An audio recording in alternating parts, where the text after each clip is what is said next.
My daughter-in-law placed a folder on the kitchen table and said, "You live here free. Hand over your savings, or find somewhere else." My son sat beside her, silent. Then I opened my own folder, and that was the first time she realized whose house she was standing in. My name is Robert Hayes. I am 71 years old, and for most of my life, I believed family meant one thing. You protect each other, even when it costs you, especially when it costs you.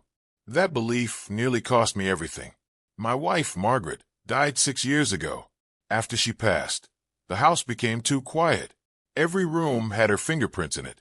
Her reading chair by the window, her blue mug near the sink, the old rose bushes she planted before our son was born. Some mornings, I still caught myself turning to tell her something. Then I remembered. No one was there. My son's name is Daniel. He was my only child. Good boy growing up. Soft heart. Bad at confrontation. That part came from me. After Margaret died, Daniel started visiting more. He would bring groceries, fix the internet, sit with me during dinner. I used to think he came because he loved me. Maybe he did, at first. Then he married Claire. Claire was beautiful in the way sharp glass is beautiful. Clean, polished, dangerous if you held it wrong. At first, she called me Dad. She hugged me with both arms. She brought homemade soup. She said, "Robert, you shouldn't be alone in this big house." I thought she cared. I really did. Then Daniel lost his job. Claire called me crying. She said, "We just need somewhere temporary." Temporary. That word has ruined many old men. I told them to move in. No rent. No pressure. Just family. Daniel hugged me so hard that day. He said, "Dad, I don't know how we'll ever repay you." I told him, "You don't repay family."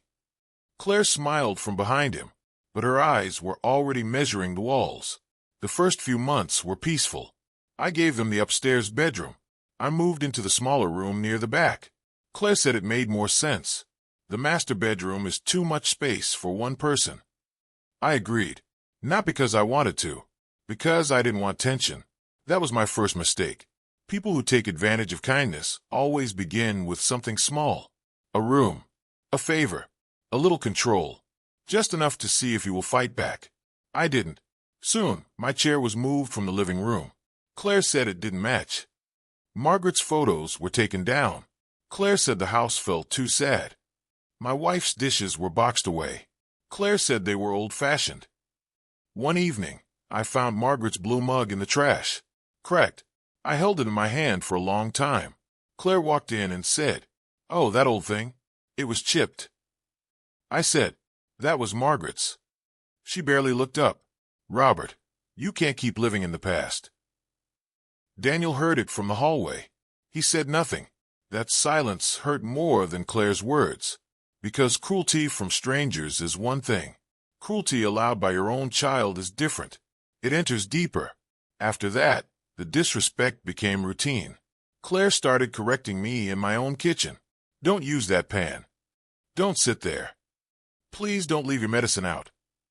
Robert, guests don't need to see your old paperwork everywhere." Guests. That word stayed with me. I was not a guest. I had paid for that house with 34 years of early mornings and bad knees. I had repaired that roof in the rain. I had planted that maple tree when Daniel was 5. I had carried Margaret through the front door after her surgery.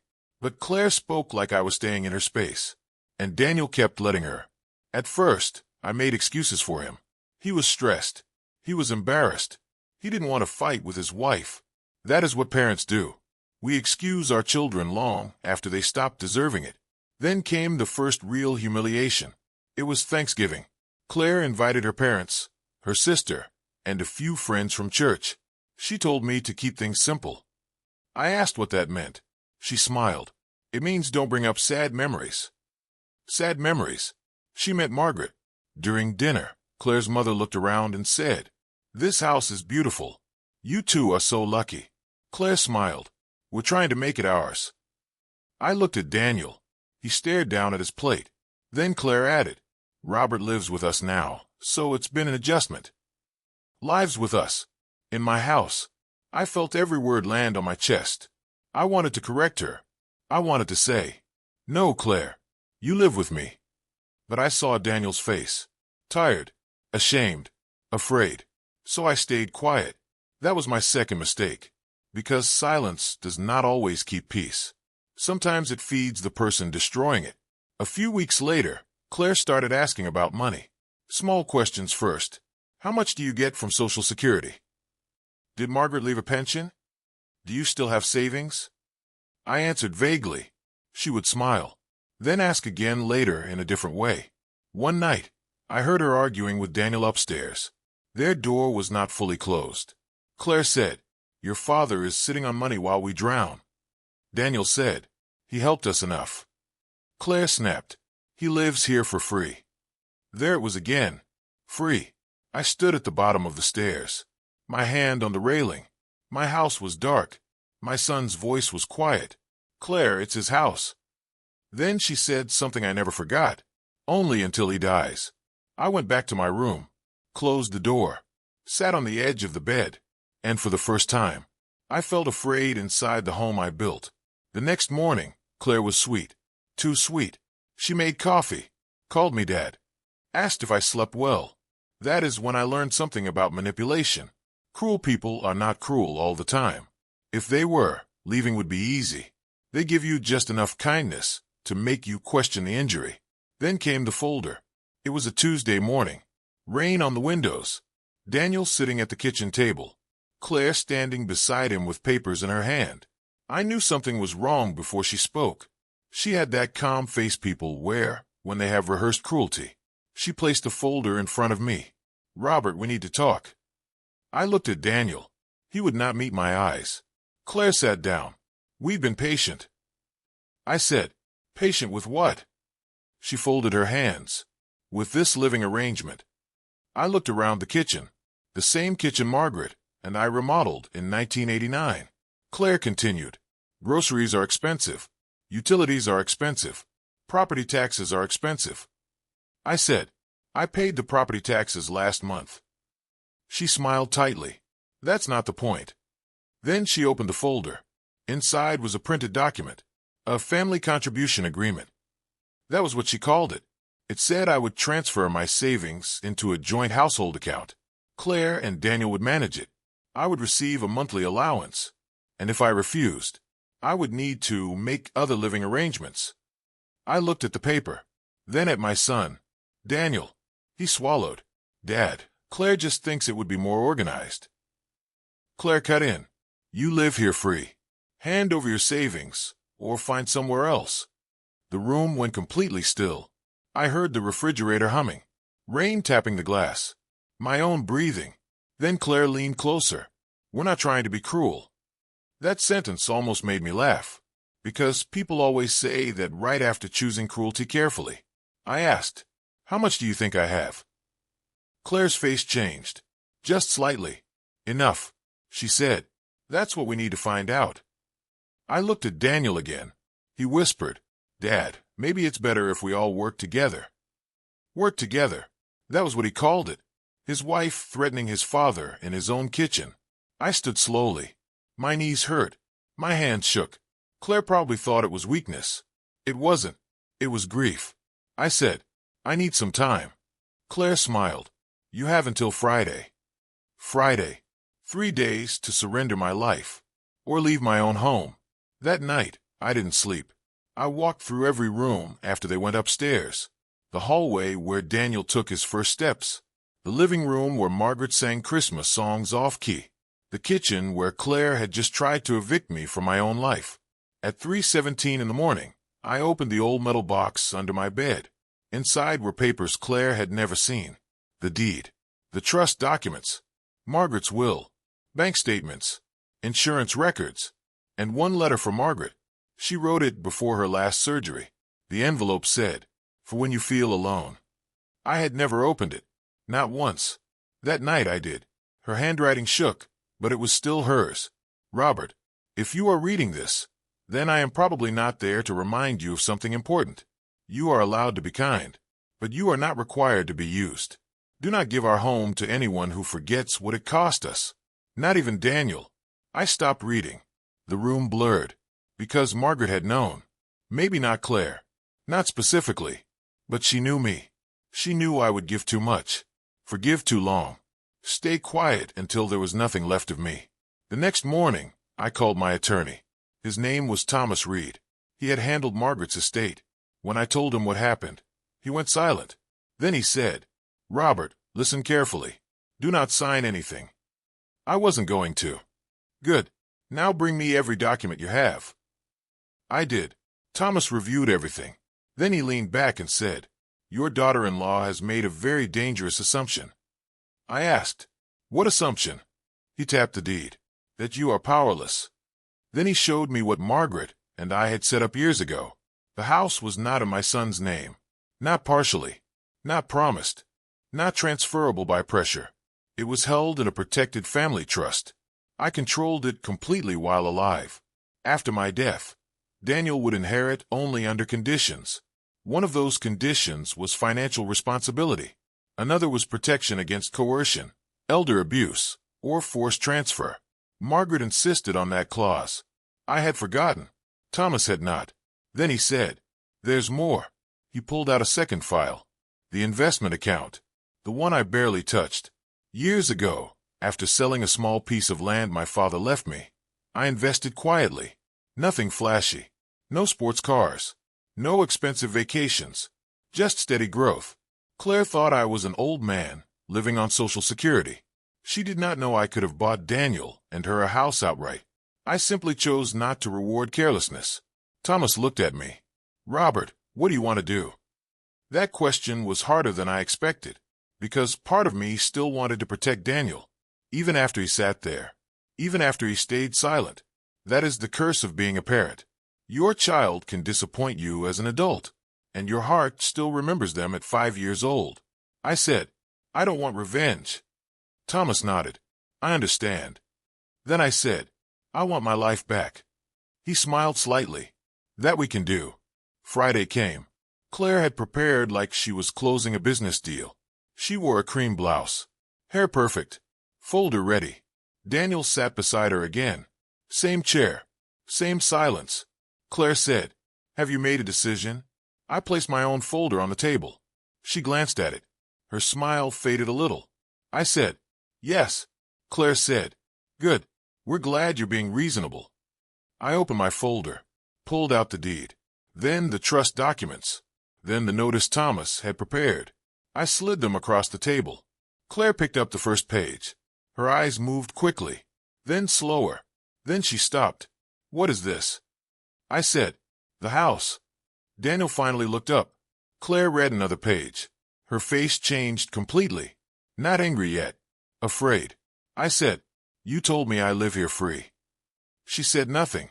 I continued. "So I asked my attorney to clarify who lives here under permission." Daniel whispered, "Dad." I looked at him. For the first time in months, I did not soften. I said, "You and Claire have 30 days. Claire stood. "You can't do that." I looked at her calmly. "I already did." She pointed at me. "This is Daniel's home too." "No," I said. "It was going to be." That line hurt him. I saw it. Good. Some pain is necessary when truth has been avoided too long. Claire started pacing. "You're punishing us because we asked for help." I looked at her. "You asked for my savings." She snapped. "Because you don't need it." There it was. The mask slipped. Not because she said something new. Because she finally said it without sugar. I said, "You don't get to decide what an old man needs." Daniel stood then. "Dad, please. We can talk." I looked at my son. My voice almost broke. "We could have talked before your wife threatened me." He lowered his eyes. Claire laughed bitterly. "Oh, so now I'm the villain?" I said, "Claire, you put eviction language in a document and handed it to the man who owns the house."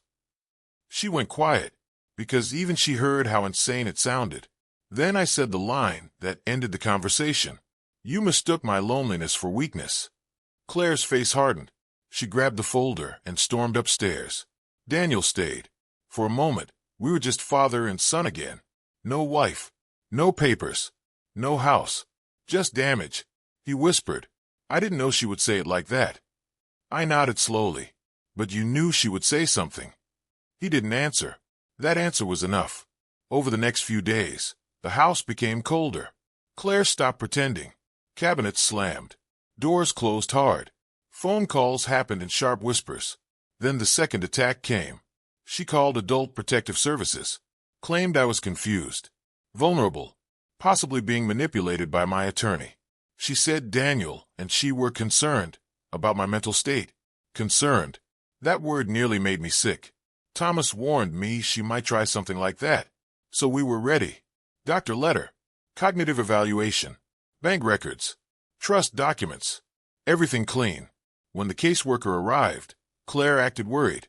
She touched my arm and said, "We just want what's best for you." I looked at her hand, then at the caseworker, and calmly said, "Please ask her why she tried to make me sign over my savings 3 days ago." Claire's face dropped. I handed the caseworker a copy of her agreement. The room shifted immediately.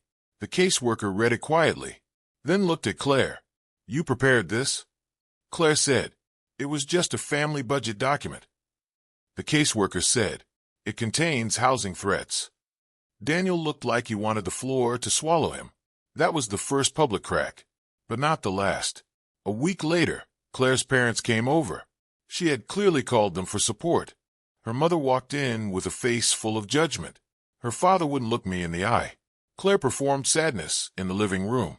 She said, "Robert is throwing us out while I'm trying to keep this family together." Her mother turned to me. "At your age, you should be grateful your son takes care of you." That sentence lit something in me. Not rage. Something cleaner. I stood, walked to the cabinet, pulled out a binder, and placed it on the coffee table. Inside were receipts, mortgage payoff proof, tax payments, utility payments, repair bills, every dollar I had paid since they moved in. I said, "Show me where they took care of me." No one spoke. Claire's father opened the binder. His face changed. Slowly.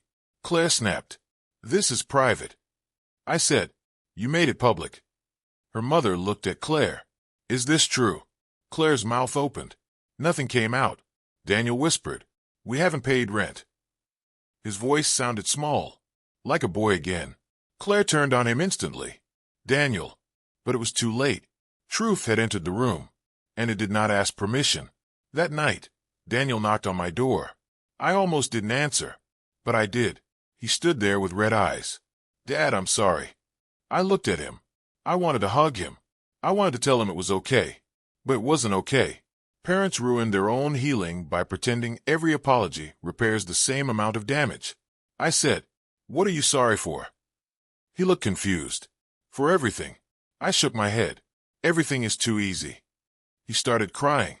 "I'm sorry I let her talk to you like that." That was better. "I'm sorry I sat there." Better. "I'm sorry I made you feel like a burden in your own house." That one reached me. I nodded, but I still did not hug him. Not yet, because forgiveness offered too quickly teaches nothing. Claire did not apologize. Instead, she escalated. 3 days before they were supposed to leave, she tried to empty one of my accounts. Not directly. She used a password Daniel knew from years ago, an old online banking login, but the bank flagged it because Thomas had already placed alerts on my accounts. I got the call at 9:12 a.m. "Mr. Hayes, did you attempt a large transfer this morning?" I said, "No." The banker paused. "Then we need you to come in." By noon, Thomas had the records. By evening, Claire knew we had them. For the first time, she looked truly scared. Not performative scared. Real scared. She stood in the hallway and said, "Robert, I didn't do anything." I said, "The bank says otherwise." She looked at Daniel. He looked destroyed. "Claire," she snapped, "I was trying to protect us." Daniel stepped back, like she had slapped him. "Protect us from what?" She pointed at me. "From him changing everything."